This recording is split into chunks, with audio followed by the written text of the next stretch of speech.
اب بائبل یہ بیان کرتی ہے کہ خدا کوئی بھی کام کسی مقصد کے بغیر نہیں کرتا ڈاکٹر صاحب. پہلی بات یہ آپ جی جی دیکھیں کہ یسوع مسیح کے جو 7 کلمات ہیں، اگر آپ ان پر غور کریں گے تو ان کو سمجھنے کا طریقہ یہ ہے کہ پہلی بات جو معافی کی بات آپ نے کی، آپ نے کہا جی کون لوگ ہیں، پیچھے کون ہے.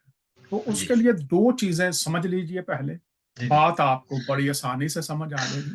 جی جی 2 طاقتیں ہیں دنیا میں، ایک نور کی بادشاہت ہے اور ایک تاریکی کی بادشاہت ہے.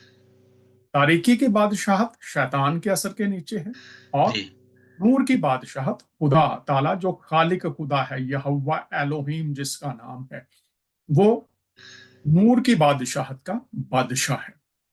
اور یہاں پر جب ہم دیکھتے ہیں تو یسوع مسیح جب آئے تو جو آپ کا سوال ہے پیچھے کون ہے، ہوں تو لکھا ہے نور تاریکی میں چمکتا ہے، جی لیکن تاریکی نے اسے قبول نہ کیا کیونکہ ان کے کام برے تھے.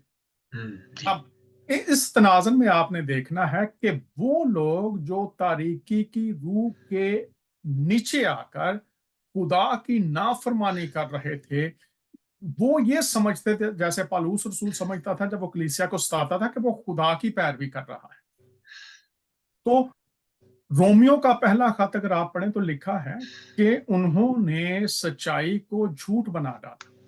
تو لوگ جو سچائی جھوٹ میں کیسے بدلتی ہے یہ کبھی پھر میں آپ کو بتاؤں گا، لیکن یہاں یہ بتانا چاہتا ہوں آج کہ لکھا ہے انہوں نے سچائی کو جھوٹ بنا ڈالا.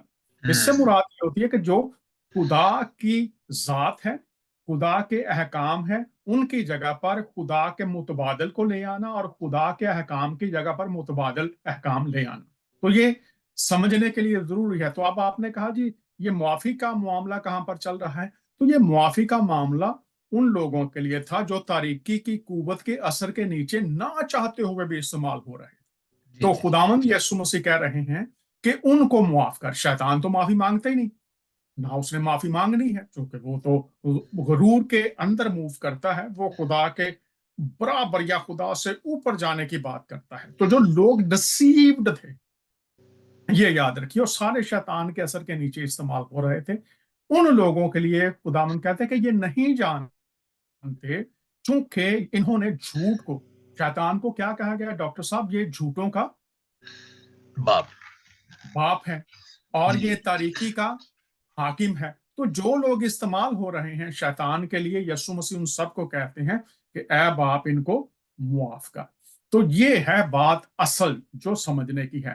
اب اگلی بات میں اس کے ساتھ یہ کر دوں، 7 کلمات کی جو بات آپ کر رہے ہیں، اب میں اس کا جو پس منظر ہے وہ ذرا آپ کو بتا دوں. ہاں جی وہ یہ ہے کہ یسوع مسیح ایک مقصد کو پورا کرنے کے لیے آئے تھے، اور یہ جو 7 کلمات ہیں وہ اس بات کی نشاندہی کرتے ہیں کہ یسوع مسیح نے آسمان نے جو ذمہ داریاں دی تھی ڈاکٹر صاحب، ان کو انہوں نے پورا کر دیا ہے. جی اور جو زمین پر ان کی ذمہ داریاں تھی، جب وہ یوحنا کو کہتے ہیں کہ مقدسہ مریم کے بارے میں کہ اب یہ تیری ماں ہے، تجھے اس کو ٹیک کیئر کرنا ہے. تو اس کو یاد رکھیے، 2 اہم باتیں ہیں ان کلمات میں.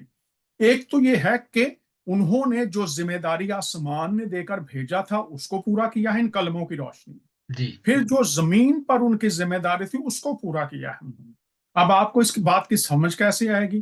اگر آپ کے پاس اردو کی بائبل ہے تو نکالیے ذرا، یوحنا کی انجیل ہے اور اس کا 17 باب نکال لیجئے. ہاں جی اور یوحنا کی یوحنا انجیل کی انجیل 17 کا باب. 17، یہ جو میں بات کر رہا ہوں یہ باب 17 ہے یوحنا کی انجیل کا، چیپٹر 17. اور جی اس جی کی پہلی ذرا 2-3 آیات پڑھ دیجئے تو آپ کو یہ بات سمجھ آ جائے گی.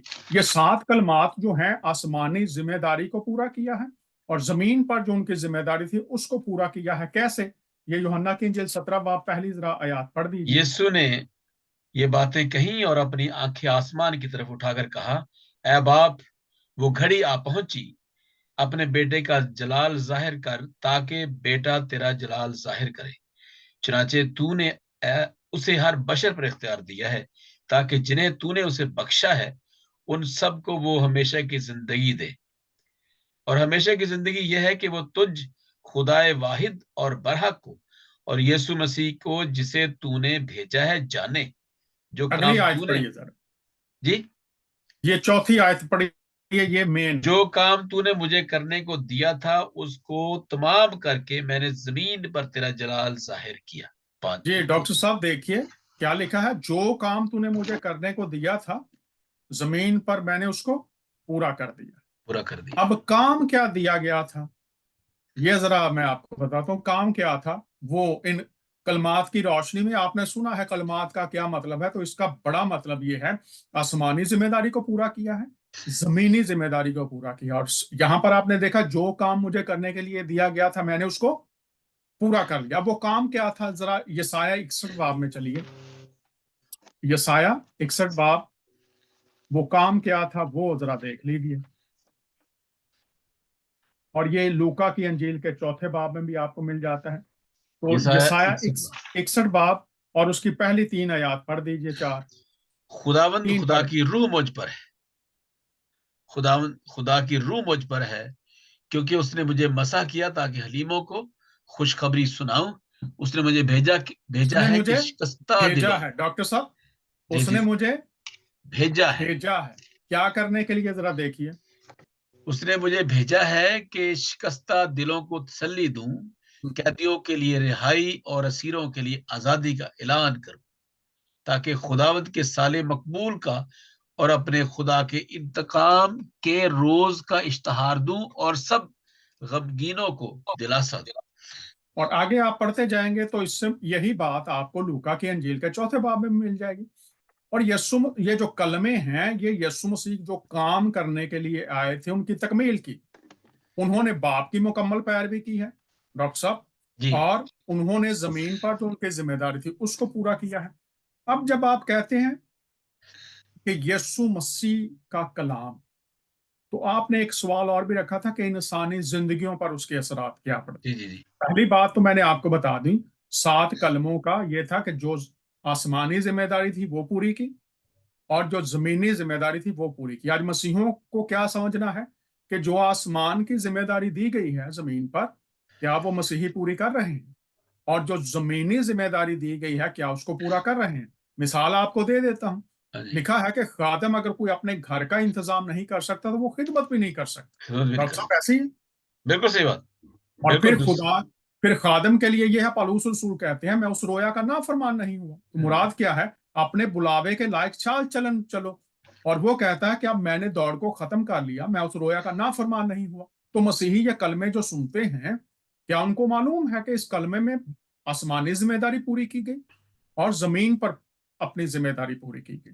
تو آج جتنے مسیحی ہیں جتنے خادم ہیں، یسوع مسیح کا جب پریشر میں تھے بہت زیادہ دباؤ تھا اور انہوں نے کہا یہ پیالہ مجھ سے ٹل جائے، لیکن پھر کہا اے باپ میری مرضی نہیں بلکہ تیری مرضی پوری ہو. تو کلموں سے مراد یہ ہے کہ جیسے مسیح نے آسمان کی مرضی کو پورا کیا ہے، زمین پر اپنے فرائض کو پورا کیا ہے، یہ دراصل مطلب ہے ان 7 کلمات کا جو آپ سنتے ہیں. اب جو اس کے علاوہ مختلف تفاسیر کرتے ہیں لوگ یا تعویلیں کرتے ہیں وہ اپنی جگہ پر درست ہو سکتی ہیں، لیکن اصل بات یہی ہے جو کام مجھے کرنے کے لیے باپ دیا تھا میں نے اس کو ڈاکٹر صاحب کر دیا. بالکل پورا کر دیا. پورا کر اور دیا. یہی بات کرتے ہیں میں اس رویا کا نافرمان نہ ہوا جو آسمان نے دی تھی مجھے. اور پھر وہ آخر میں کہتے ہیں کہ میں نے دوڑ کو ختم کر لیا، میں ایمان کی اچھی کشتی لڑ چکا، اب میرے لیے ہمیشہ کی زندگی کا تاج ہے. تو آپ یہ کلمے سنیں اور پھر آپ ان کلموں کو سنائیں بھی، لیکن آسمان کی مرضی کے باہر آپ کی زندگی ہو.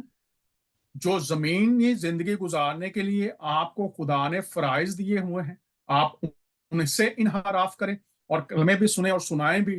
تو یہ مجھے نہیں پھر پتا یہ کون سی مسیحت لوگ پریچ کر رہے ہیں اور ٹیچ کر رہے ہیں. بہت بہت اچھا. میں کمنٹس میں دینا چاہتا ہوں آپ کے اندازے بیان سے، کیونکہ اکثر یہ ہوتا ہے کہ ہم وہی مکھی پہ مکھی وہی ایک چیز پر بار بار وہی بات کرتے جا رہے ہیں، لیکن ان کے اندر جب ہم وہی باتیں کرتے ہیں، میں نے کل جو ہے وہ ہم نے بھی ایک کلموں کا کیا تھا سلسلہ شروع کیا تھا، 7 لوگ بلائے تھے اور ان کو ہم نے باری باری دیے، لیکن اس کے بعد جب یہ باتیں پریکٹیکل آتی ہے تو یہ واقعی جیسے آپ فرما رہے ہیں یہ ایسا نہیں ہوتا، ہماری زندگیوں سے وہ باتیں نظر نہیں آتی. میں بھی اس میں شامل ہوں اور بھی بہت سے شامل ہیں. پھر اس کے بعد یہ ہے کہ جب ہم بہت سے خادمین ہیں جو باتیں تو بہت کرتے ہیں لیکن وہ نہیں کرتے. اچھا یہ جو انسانی زندگی کے ساتھ جیسے آپ نے بتایا یہ تو ہے ہی انسانوں کے لیے نا. یسوع مسیح کے جو کلمات ہیں آخری کلمات صلیب پر جو تھے وہ بہت ہی امپورٹنٹ تھے. وہ انسانوں کے لیے تھے. وہ انسانوں کے لیے تھے. وہ انسان جو تھے جو ارد گرد سن رہے تھے. اچھا ایک یہ جیسے میں نے یہ بتایا کہ انسانی زندگی پر کیسے اثرات تھے آپ نے بتا دیا. ایک لفظ ہے یہ اکثر یہ بولا جاتا ہے کہ اے خدا تو نے مجھے کیوں چھوڑ دیا. اس کو یہ وہ ہوتا ہے جی بالکل 22ویں چیپٹر کی وہ 22ویں صاحب کی تلاوت فرما رہے تھے. لیکن یہ یسوع علیہ مسیح کے ذہن میں یہ کیوں آئی یہ بات. جی سنیے ہاں جی جی اس کو دیکھ لیتے ہیں. ہاں جی اس کے لیے آپ کو تصور گناہ کا پتہ ہونا چاہیے کہ خدا کب کسی کو چھوڑتا ہے. جی ڈاکٹر صاحب جی جی جی خدا کب کسی کو چھوڑتا ہے؟ جب تو آپ گناہ کو تصور ہوتا ہے. جو ببلیکل تصور گناہ ہے یہ بھی میں یہاں پر بتا دوں تصور گناہ تمام مذاہب میں تقریباً موجود ہے جی زیادہ تر. لیکن ہمارا جو خدا ہے وہ کب کسی کو چھوڑتا ہے؟ اب یہ ذرا غور کرنے والی بات ہے کہ اے خدا تو نے مجھ کو چھوڑ دیا. تو یہ یاد رکھیے جو خدا یہ ہوا ہے اس کا یہ وعدہ ہے نہ میں تجھ سے دستبردار ہوں گا اور نہ میں تجھے چھوڑوں گا. چھوڑوں گا. یہ کووننٹ ہے خدا کا. آپ تو خود چونکہ ڈاکٹر صاحب ہے اس لیے مجھے زیادہ بتانے کی ضرورت نہیں. میں تو صرف لیکن یہ کہ مجھے یہ میں چیزیں جو آپ کی کر رہا ہوں نا یہ سیو تو یہ میرے لیے اور یہ بہت سے لوگوں کے لیے فائدہ مند ہوگی. جی بالکل. اب ہاں جی آپ کو تصور گناہ کا پتہ ہونا چاہیے. جب یسوع مسیح کو یوحنا بپتسمہ دینے والے نے دیکھا تو ڈاکٹر صاحب انہوں نے کیا کہا؟ دیکھو خدا کا برا. برا. ہاں دیکھو خدا کا برا جہان کا کیا اٹھا کر لے جا رہا ہے. گناہ گناہ اٹھا اب کر لے. غور کرنے والی بات ہے. اور پھر اگر آپ یوم کفارہ سے واقف ہیں تو یوم کفارہ پر قوم کے گناہ اور جو سردار کاہن قربانی گزران تھا اس کے اور اس کے خاندان کے گناہوں کا کفارہ دیا جاتا. جی اب وہاں پر اس بات کو سمجھنے کے لیے ڈاکٹر صاحب دو چیزیں بڑی ضروری ہیں. دو برے لیے جاتے تھے. کفارہ گناہ کا عوضی ہونا ہے. کفارہ عوضی ہونا تو حفظی یاد ہو. رکھیں. جی جی تو دو برے لیے جاتے تھے ڈاکٹر صاحب. ایک کو ذبح کر دیا جاتا تھا اور ایک کو چھوڑ دیا جاتا تھا. جی یاد رکھیے. جی جی اور جنگل میں چھوڑ دیا جاتا تھا. کیا اس کے ساتھ ہوتا تھا وہ ایک الگ بات. تصور یہ تھا گناہ اتنے دور چلے گئے ہیں واپس نہیں آ سکتے. اب یوحنا یسوع مسیح کو دیکھتے ہیں اور وہ کہتے ہیں خدا کا برا جو جہان کے گناہ کو اٹھا لے جاتا ہے. اب اس کو سمجھنے کے لیے آپ کو یہودی جو شریعتی قوانین ہیں ان کو سمجھنا ضروری ہے. تو جی جب یسوع مسیح کو دیکھ کر وہ یہ کہتے ہیں کہ یہ جہان کے گناہ کو اٹھا لے جاتا ہے. اب آپ مجھے بتائیے جب جناب آدم نے گناہ کیا جی تو خدا کے اور آدم کے درمیان میں کیا ہو گئی؟ ایک بہت بڑی خلیج. بالکل الگ ہو گئے نا. الگ ہو. خدا نے اس کو اپنی حضوری سے نکال کر یہ چھوڑ دینے کا جو مطلب ہے اس کو آپ ترک کرنا نہیں کہیں گے. یہ یاد رکھیے. ایک ہوتا ہے بالکل آپ نے ترک کر دیا ہے متروک کر دیا کوئی تعلق نہیں ہے. چھوڑنے سے یہاں پر یہ مراد ہے کہ وقتی طور پر آپ نے علیحدگی اختیار کی ہے. اور جو لفظ ہے نا موت لفظ موت کا مطلب خاتمہ نہیں ہے. اس کا مطلب اوریجنل زبانوں میں الگ ہونا ہے جدا ہونا ہے. تو جب آدم نے گناہ کیا تصور گناہ کی بات کر رہا ہوں ڈاکٹر صاحب تو جی کیا جی ہو گیا؟ خدا کے اور اس کے درمیان کیا ہو گئی؟ جدائی ہو گئی الگ ہو گئے. اور جب یسوع مسیح کو یاد رکھی یسوع مسیح خدا کے سامنے انسانوں کا نمائندہ ہے سردار کاہن کے طور پر اور انسانوں کے سامنے خدا کا نمائندہ ہے. تو جب یسوع مسیح یسایہ کی کتاب کا 53 چیپٹر آپ پڑھیں تو وہ دنیا کا گناہ اٹھائے ہوئے ہیں. اور جب گناہ کی قربانی دی جا رہی ہے تو اس وقت گناہ کس پر ہے ڈاکٹر صاحب؟ برے پر ہیں. برے سردار پر. کاہن جو ہوتا تھا برے پر ہاتھ رکھتا تھا. فیملی جو جاتی تھی ہیڈ جو ہوتا تھا برے پر ہاتھ رکھتا تھا اور برا جو ہے وہ اپنی جان دیتا تھا. تو یسوع مسیح بطور برا جب اپنی جان دیتا ہے گناہ تو خدا گناہ کو دیکھ نہیں سکتا. وہ بالکل گناہگار سے پیار کرتا ہے. تو گناہ کی قربانی کے لیے ڈاکٹر صاحب یہ نقطہ ہے یاد رکھیے گناہ کی قربانی کے لیے برا چھوڑا جاتا تھا. جی بالکل تو یسوع مسیح کو چھوڑا گیا کس لیے کہ گناہ کی قربانی دے رہے ہیں بطور ابن آدم. یہ یاد رکھیے جی بطور ابن آدم.